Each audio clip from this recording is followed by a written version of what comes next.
Hello good morning बच्चों।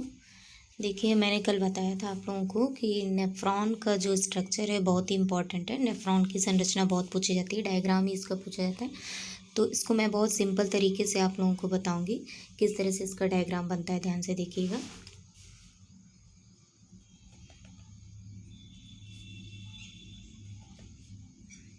ये पहले आपको कप सेफ संरचना बनानी है, ठीक है। कैसी बनानी है? Cup safe. जैसे आपने कप देखा, कप मतलब प्याला जिसमें आप लोग चाय पीते हो, ठीक। तो ये कप सेफ संरचना आपको बनानी है। उसके बाद यहाँ से आपको एक एम आकार की नलिका ले जानी है। किस आकार की? एम आकार की, ठीक है। इस एम आकार की नलिका को थोड़ा सा नीचे बढ़ा देना है। क्या करना है? नीचे बढ़ाना है। उसके बाद वही काम यहाँ से करना है, एक स्मॉल एम बनाना है और इसको भी क्या करना है? नीचे बढ़ा देना है, ठीक। नीचे बढ़ाने से यहाँ से थोड़ा सा इसको पतला करना है, यानी ऐसे, ठीक है। पतली नलिका बन जाएगी। यहाँ से इस तरह से एक पतली नलिका बन गई, ठीक है। ये देखिए, ऊपर वाली नलिका की अपेक्षा ये पतली होगी। अब क्या करना है? यहाँ पर भी आपको एक एम आकार की नलिका बनानी है, ठीक। इसको इस तरह से जॉइंट कर देना है। एक स्मॉल एम फिर से बनाना है, ठीक है। इसको भी सेम प्रोसेस वही करना है, चौड़ा बनाना है और यहाँ से इसको ऐसे पतला करना है, ठीक। और ये नलिका इस तरह से पतली बनानी है, ये यू आकार की नलिका, ठीक है। देखिए नलिका आपकी बन चुकी है। यहाँ से ये मोटा आकार रहेगा, यहाँ से ये यू आकार की नलिका पतली हो जाएगी। ये देखिए संरचना आपकी बन गई है। ये है आपकी नेफ्रॉन की संरचना। आप बुक में देखेंगे बहुत ही डिफिकल्ट तरीके से बनी हुई, मैंने आपको बहुत सिंपल तरीका बताया है। आप इसकी प्रैक्टिस करिएगा। अब देखिए इसमें क्या क्या होता है। ये जो आपको प्याली नुमा संरचना दिख रही है, इसको बोला जाता है बोमेन संपुट। क्या बोलते हैं? बोमेन संपुट। बोमेन संपुट को इंग्लिश में बोला जाता है बोमेन्स कैप्सूल भी बोलते हैं। क्या बोलते हैं? बोमेन कैप्सूल बोले जाते हैं। हिंदी में बोलते हैं बोमेन संपुट, ठीक है। अब इसी के अंदर ऐसे राउंडेड राउंडेड एक जाल सा बिछा होता है, ठीक। कोशिका गुच्छ बोलते हैं या कोशिकाओं का जाल बोलते हैं। इसको ग्लोमेरुलस बोला जाता है। क्या बोलते हैं? ग्लोमेरुलस बोला जाता है। कोशिकाओं का जाल सा होता है, ग्लोमेरुलस इसको बोलते हैं, ठीक है। उसके बाद ये जो आपको दो नलिकाएं दिखी, ये पूरा जाल हो गया। ग्लोमेरुलस का दो नलिकाएं दिखी, तो ये जो नलिका आपको दिख रही है ये जाल हो गया। ये जो नलिका आपको दिख रही है इसको बोलते हैं अभिवाही धमनी। क्या बोलते हैं? अभिवाही धमनी बोला जाता है, जिसका संबंध वृक्कीय धमनी से होता है। किससे होता है? वृक्कीय धमनी से अभिवाही धमनी का संबंध होता है। ये जो आपको नलिका दिख रही है इसको बोला जाता है अपवाही। क्या बोलते हैं? अपवाही धमनी, ठीक है। अब इसका संबंध किससे होता है? इसका संबंध होता है वृक्कीय शिरा से। वृक्कीय शिरा से होता है, ठीक। उसके बाद ये जो आपको नलिका दिख रही है, मोटी मोटी जो दो नलिकाएं दिख रही हैं, तो इसको बोलते हैं समीपस्थ कुंडलित नलिका। समीपस्थ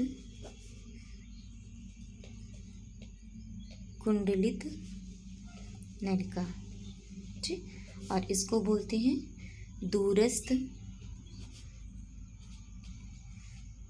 कुंडलित नलिका, ठीक है। दो नलिका।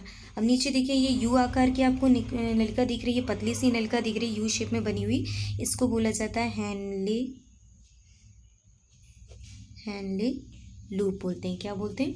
हेनले लूप बोलते हैं। यहाँ पर देखिए एक और नलिका मैंने यहाँ बनाई हुई है, इसको बोला जाता है संग्रह नलिका। संग्राहक भी बोल सकते हैं, संग्रह नलिका, ठीक।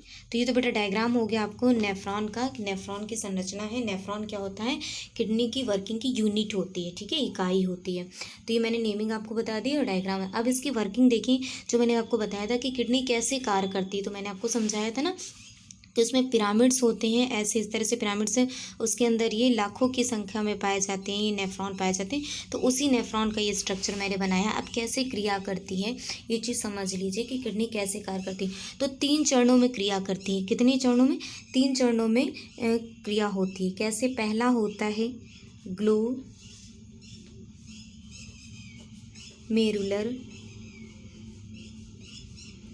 निस्पंदन, ठीक है। और दूसरा होता है, ये फर्स्ट है, ये सेकंड है, दूसरा होता है आपका पुनः अवशोषण। क्या होता है? पुनः अवशोषण, ठीक। और तीसरा आपका होता है श्रावण, ठीक है। तो ये 3 चरणों में क्रिया पूर्ण होती है। अब समझिए किस तरह से किडनी कार्य करती है। तो यहाँ से स्टार्टिंग होती है, जो आपका ब्लड है, जैसे मैंने बताया था कि किडनी का मेन फंक्शन क्या होता है? ब्लड को फिल्टर करना। तो जो भी आपका ब्लड है यानी कि अशुद्ध रक्त है, ध्यान से सुनिएगा डायग्राम में, अशुद्ध रक्त है वो कहाँ से आता है? वो वृक्कीय धमनी से अववाही धमनी, और अववाही धमनी के द्वारा कहाँ पर? ग्लोमेरुलस में आता है, यानी कि यहाँ पर आता है। ये कोशिकाओं का जो जाल बिछा होता है जिसे हम लोग ग्लोमेरुलस कहते हैं, यहाँ पर आता है। ये क्या करती है? ये बहुत ही पतली झिल्लीनुमा संरचना होती है, जैसे बाल होते हैं हमारे, इस तरह की पतली होती है। यहाँ पर ब्लड को फिल्टर किया जाता है, यानी छाना जाता है। तो अशुद्ध रक्त, कौन सा रक्त आया यहाँ पर? अशुद्ध रक्त आया, और यहाँ से फिल्टर होने लगता है, ठीक है। फिल्टर होने के बाद क्या होता है? कुछ ऐसे पदार्थ होते हैं जो हमारे बोमेन संपुट में, ये जो आपको कफ के समान संरचना दिख रही है, यहाँ पर पहुँच जाते हैं, कुछ पदार्थ पहुँच जाते हैं। कौन से वो पदार्थ होते हैं हम आपको बता रहे हैं। वो पदार्थ होते हैं जैसे कि आपका हो जाता है यूरिया हो जाता है, ठीक है, और जल हो जाता है, उसके साथ साथ आपका ग्लूकोज भी होता है, ठीक है, और लवण होता है, ठीक। और लवण के साथ साथ अमीनो एसिड यानी कि अमीनो अम्ल भी होता है। तो ये सारे पदार्थ भी कहाँ पहुँच जाते हैं? ये सारे पदार्थ आपके बोमेन संपुट में पहुँच जाते हैं। कहाँ पहुँच जाते हैं? ये यूरिया, जल, ग्लूकोज, लवण, अमीनो अम्ल क्या होता है? जैसे ही इम्प्योर ब्लड का फिल्ट्रेशन होता है तो ये कुछ पदार्थ आकर के नीचे आ जाते हैं, बोमेन संपुट के पास आ जाते हैं। जैसे ही बोमेन संपुट के पास आते हैं तो क्या होता है? तो सबसे पहले ये पदार्थ नीचे आ गया, और जो ब्लड हुआ, ब्लड का फिल्ट्रेशन हो गया, तो ब्लड छन करके इसके द्वारा, ग्लोमेरुलस के द्वारा छन करके जो शुद्ध ब्लड हुआ वो कहाँ पहुँच गया? अपवाही धमनी में। कहाँ पहुँच गया? ठीक है, जो अशुद्ध रक्त अभिवाही धमनी से आया, ठीक, यहाँ पर पहुँचा, यहाँ पर फिल्ट्रेशन हुआ, ब्लड छन गया, छनने के बाद जो शुद्ध रक्त हुआ वो कहाँ पहुँच गया? अपवाही धमनी में। अपवाही धमनी में पहुँच करके कहाँ पहुँचा? वृक्कीय शिरा में। वृक्कीय शिरा के माध्यम से पूरी बॉडी में पहुँच जाता है, ठीक है। अब यहाँ पर मैंने बताया था कि कुछ पदार्थ भी हैं जो छन करके कहाँ पहुँच जाते? बोमेन संपुट में पहुँच जाते। कौन कौन से पदार्थ थे? जैसे यूरिया, जल, ग्लूकोज, लवण, अमीनो अम्ल आदि पदार्थ थे, वो कहाँ पर पहुँच गए? बोमेन संपुट में। तो यहाँ पर क्या हुआ कि जैसे ही बोमेन संपुट में पहुंचते हैं तो ये जो नलिका नुमा संरचना बनती है, यहाँ पर ये पदार्थ पहुंच जाते हैं, ठीक है। लेकिन यहाँ पर पहुंचने के बाद क्या होता है? इन पदार्थों का पुनः अवशोषण हो जाता है। क्या हो जाता है? पुनः अवशोषण हो जाता है।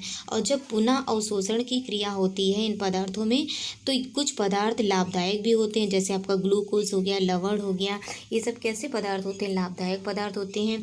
और अमीनो अम्ल हो गया, तो ये लाभदायक पदार्थ क्या होते हैं?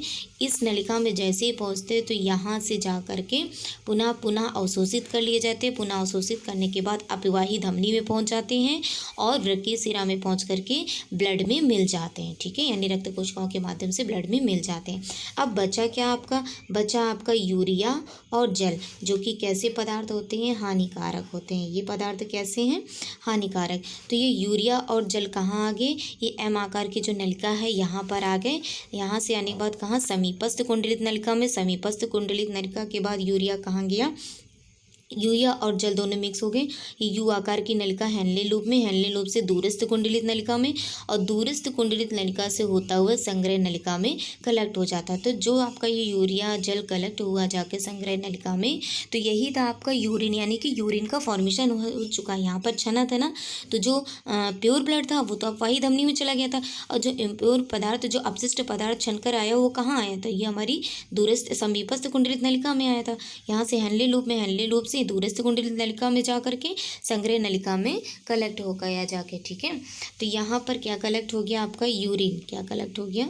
यूरिन यहाँ पर आकर के कलेक्ट हो गया। अब संग्रह नलिका से कहाँ जाएंगे? संग्रह नलिका से हमने आपको संरचना बनाई थी जब उत्सर्जन तंत्र की, तो उसमें मूत्र नलिका दिखाएगी।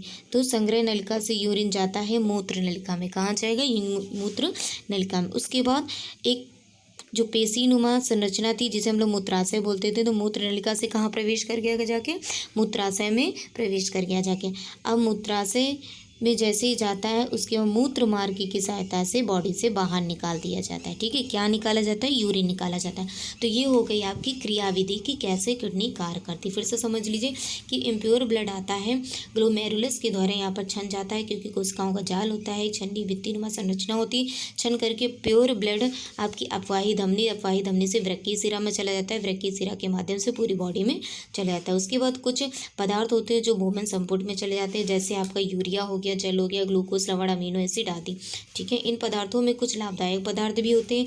ये लाभदायक पदार्थ पुनः अवशोषित कर लिए जाते हैं, पुनः अवशोषित करके कहाँ पहुँच जाते हैं? अपवाही धमनी में, अपवाही धमनी से पूरी बॉडी में पहुँच जाते हैं, यानी कि ब्लड में मिक्स हो जाते हैं। उसके बाद जो हमारा हानिकारक पदार्थ था, यूरिया था, जल था और लवण भी होते हैं जो यूरिन का फॉर्मेशन करते हैं, ये कहाँ जाते हैं? ये एम आकार की नलिका में। और ये एम आकार की नलिका यानी कि ये समीपस्थ कुंडलित नलिका से हेनले लूप से दूरस्थ कुंडलित नलिका में प्रवेश करते हुए कहाँ? संग्रह नलिका में कलेक्ट हो जाते हैं। तो जैसे ही यहाँ पर कलेक्ट हो जाते हैं तो मूत्र नलिका में जाता है, मूत्र नलिका से मूत्राशय जो एक पेशीनुमा थैलीनुमा संरचना होती है यहाँ पर कलेक्ट हो जाता है और मूत्र मार्ग की सहायता से बॉडी से बाहर निकाल दिया जाता है, यानी श्रवण हो जाता है। तो इस प्रकार 3 चरणों में क्रिया पूर्ण होती है। तो ये बेटा नेफ्रॉन का स्ट्रक्चर बहुत ही इंपॉर्टेंट है और मैंने आपको मैकेनिज्म बता दिया, क्रियाविधि बता दी किडनी की कैसे होता है। अब एक चीज़ और बताएंगे कि कभी कभी किडनी जैसे खराब हो जाती है तो आर्टिफिशियल तरीके से यानी क्रिया होती है जिसको हम लोग बोलते हैं डायलिसिस। यानी इस क्रिया के माध्यम से क्या होता है? ब्लड का फिल्टर किया जाता है। हॉस्पिटल में जो किडनी डैमेज पेशेंट्स होते हैं उनको ले जाते हैं और डायलिसिस क्रिया के माध्यम से क्या होता है? उनको ब्लड का उनका फिल्ट्रेशन कराया जाता है। Okay, thank you.